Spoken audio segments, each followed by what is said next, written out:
As I finished the book of Matthew last night, I was so excited to just complete it. It took me a minute, but I got it done. The beginning of the book, I wanted to just take notes, to which I did, but I don't have any notes in here. Being that we're about to be going outside, I want the Holy Spirit to just allow me to flow. But as the beginning, there were many storms that came, and Jesus was calm in the midst of it all. And the night of midnight, right when my truck was repossessed, I literally went to sleep reading the parts of the story where Jesus was calm in the midst of the storm. And they woke him up and they asked, like, you don't see this storm, and Jesus like, why do you have such little faith? Tell the storm to be still.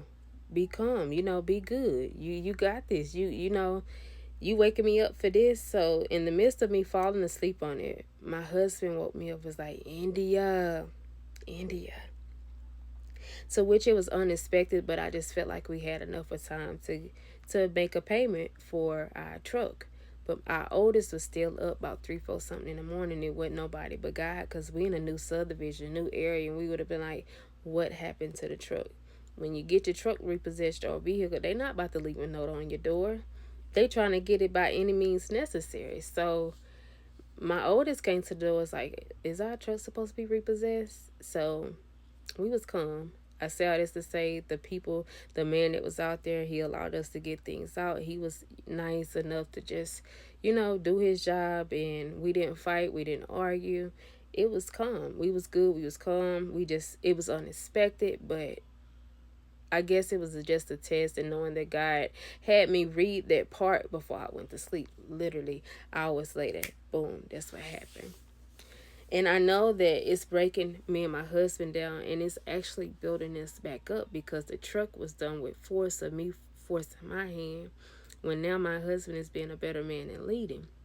So as Jesus led the way, there were many followers.